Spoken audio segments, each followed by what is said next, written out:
Halo teman-teman, Assalamualaikum warahmatullahi wabarakatuh. Salam sejahtera untuk kita semua. Allahumma shalli ala sayyidina Muhammad wa ala ali sayyidina Muhammad. Kita jumpa lagi dan semoga saja teman-teman sekeluarga sehat-sehat selalu. Demikian juga dengan keluarga saya, dan semoga saja kita selalu bisa bertemu, kita selalu bisa menjalin komunikasi, kemudian kita bisa bahas khususnya tentu saja tentang timnas kita, karena banyak agenda timnas kita yang akan dijalani. Dan di bulan September nanti, kurang lebih 1 bulan, timnas kita akan di U23 ya, akan mengarungi kualifikasi Piala Asia, yang mana timnas kita nantinya sebagai tuan rumah. Tentu saja ini juga suatu keuntungan bagi timnas kita, sehingga dengan semangat yang didukung oleh supporter timnas kita tentu saja akan memberikan, atau semoga saja memberikan dampak positif untuk timnas kita, memberi motivasi, kemudian memberikan hal-hal yang positif, aura untuk timnas kita semuanya, sehingga timnas kita bisa bermain lepas, timnas kita bisa meraih hasil yang diinginkan, yaitu langsung lolos ke putaran Piala Asia. Karena sebagai tuan rumah tentu saja selalu diinginkan oleh setiap timnas manapun, dan saat ini atau saat nanti di bulan September timnas kita akan menjalani hal tersebut sebagai tuan rumah kualifikasi Piala Asia, yang di sini ada Korea Selatan, kemudian ada timnas Makau dan juga timnas Laos. Jadi kita sebelum bertemu dengan Korea Selatan, tentu saja ini adalah tim yang sangat tangguh, khususnya di Asia. Kita tahu bagaimana kualitasnya, dan di sebelumnya kita pernah bertemu untuk timnas U23 saat masih dilatih oleh yang terhormat yaitu Sintayong, dan timnas kita bisa mengalahkan timnas Korea Selatan, sehingga timnas kita bisa melaju ke semifinal. Kemudian di semifinal, kalau tidak salah, kita kalah dari Uzbekistan. Dan sekarang nantinya kita akan berjumpa lagi di U23. Semoga saja timnas kita bisa memberikan perlawanan dengan baik dan bisa memberikan yang terbaik, yaitu bisa menangkan pertandingan, sehingga diharapkan untuk 2 pertandingan sebelumnya, yaitu melawan Laos dan juga Makau, timnas kita bisa menangkan, kemudian kita bisa mengalahkan Korea Selatan. Walaupun tidak mudah, tentu saja timnas kita secara terhormat di kandang kita bisa langsung lolos ke putaran Piala Asia. Yang sebenarnya kemarin di gelaran Piala AF atau ASEAN Cup kemarin, kita sangat berharap, atau saya khususnya saya sangat berharap timnas kita bisa meraih trofi, karena kita main di kandang dengan dukungan seluruh supporter kita. Kemudian walaupun kita tidak didukung oleh pemain-pemain abroad kita, namun kita memiliki 1 pemain abroad, yaitu Janis Raven. Namun kenyataannya timnas kita masih belum bisa mendapatkan yang terbaik, dan kita kalah dari Vietnam dengan skor yaitu 1-0. Dan sebenarnya dari awal saya sudah menyampaikan, saya sudah menganalisa, dan saya sudah memprediksi bahwa timnas Vietnam akan memberikan permainan yang keras, dan juga akan memberikan provokasi yang bisa memancing daripada emosi pemain-pemain kita. Dan terbukti di lapangan, dan ternyata hal tersebut terjadi, dan timnas kita terpancing oleh apa yang dilakukan oleh Vietnam, sehingga hilang fokus. Kita hanya berkutat oper-mengoper bola di area pertahanan, kita tidak memiliki determinasi, kita tidak memiliki keberanian untuk bisa main 1-2 ke area gelandang sama dengan pertahanan daripada Vietnam. Dan kalau kita berkaca dari situ, memang kita lihat bagaimana timnas kita ini, kita maaf sebentar untuk kita bicara di AF kemarin ya. Jadi di pertandingan pertama kita melawan Brunei, oke, kita bisa menang dengan skor yang sangat telak 8-0, dan Raven menyumbang 6 gol. Namun di pertandingan kedua, saat kita berjumpa dengan Filipina, saat itu kita menang tipis 1-0 melalui gol bunuh diri karena bola lemparan daripada Ruby Darwis, kemudian bola terkena kepala daripada salah satu pemain Vietnam yang mungkin mau menghalau namun justru mengarah ke gawang sendiri. Kemudian skor itu berakhir hingga pertandingan selesai. Sebenarnya saya saat itu sudah agak meragukan dengan kualitas timnas kita. Karena apa? Karena kita main di kandang dan lawannya adalah Filipina.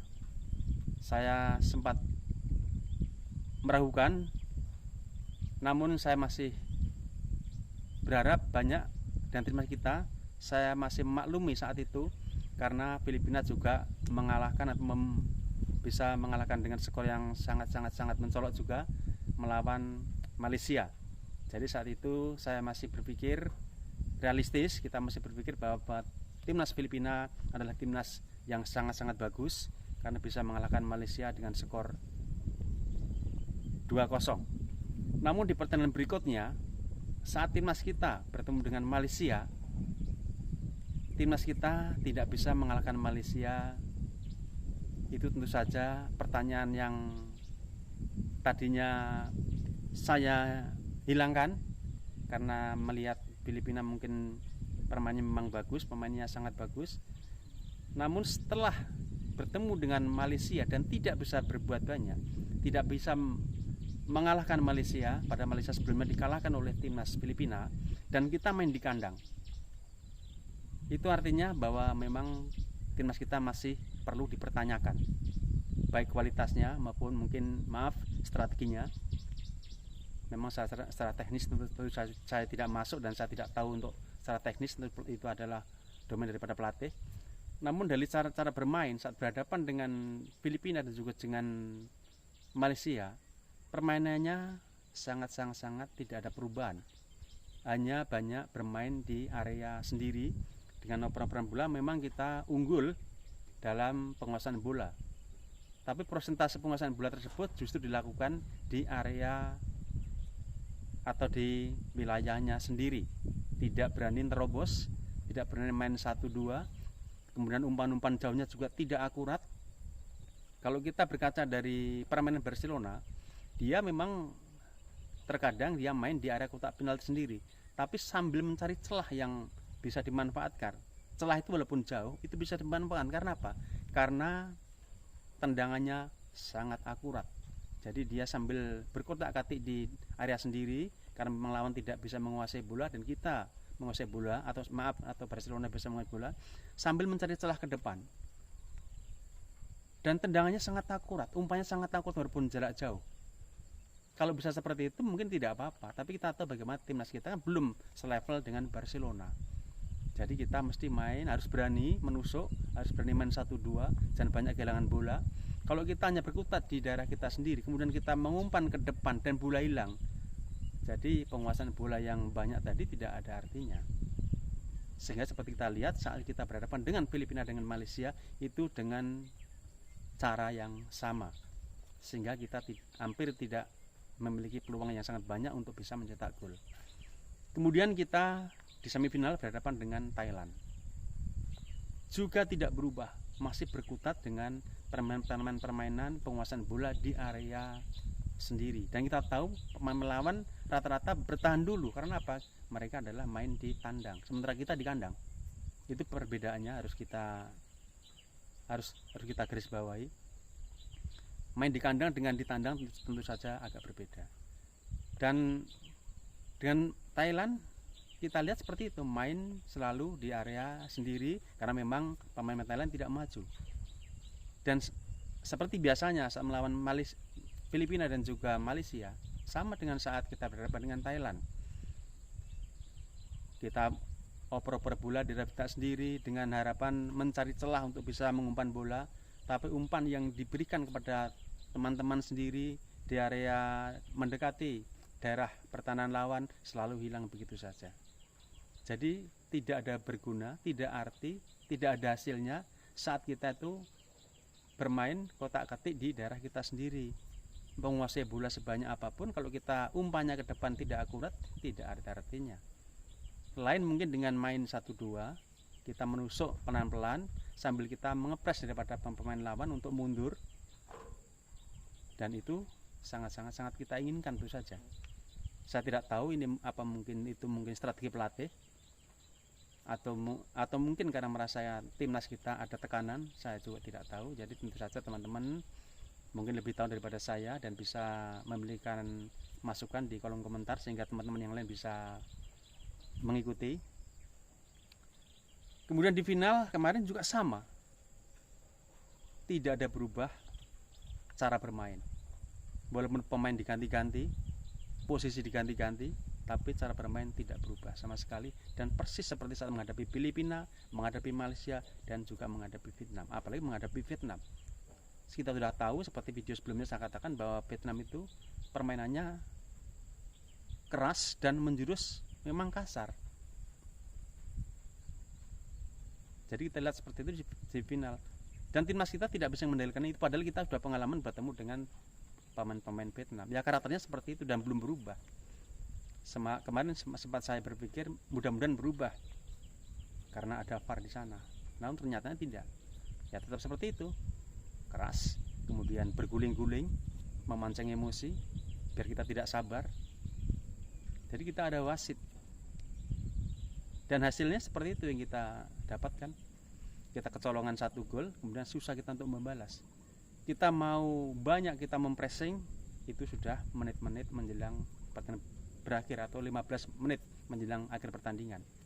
Dan itu sangat susah apalagi berhadapan dengan pemain sekelas Vietnam. Memiliki pertahanan yang sangat bagus, memiliki finishing sangat bagus, dan Vietnam juga memiliki cara dan juga memiliki pemain yang memang bagus. Trik-triknya juga bagus. Saya tidak merendahkan timnas kita, namun timnas kita perlu berbenah lagi. Kalau seandainya kemarin itu menang dengan Vietnam, tentu kebanggaan tersendiri untuk timnas kita, karena tidak banyak pemain berhaut kita, pemain naturalisasi kita yang masuk ke timnas kita. Jadi kalau kita di sana ada Rafael Strijk, ada Justin Abner, kemudian ada Ivar Jenner, ada Marcelino, kemudian mungkin Tim Kevin, Dion Mark. Jadi kalau di wilayah Asia Tenggara kita harus masukkan pemain tersebut, kita menang, kebanggaan kita tentu kurang. Karena level dia memang sebenarnya bukan untuk Asia Tenggara. Untuk itu mudah-mudahan nanti untuk kualifikasi Piala Asia ini dengan pemain yang tentu saja nanti akan didukung oleh pemain abroad kita, seperti Justin Abner, Ivar Jenner, Rafael Strijk, Dion Marks, kemudian Tim Kevin, dan mungkin masih banyak lagi. Nah, mungkin Mauro Distrai masuk, kita masih belum sedang berproses. Lawannya memang levelnya level Asia.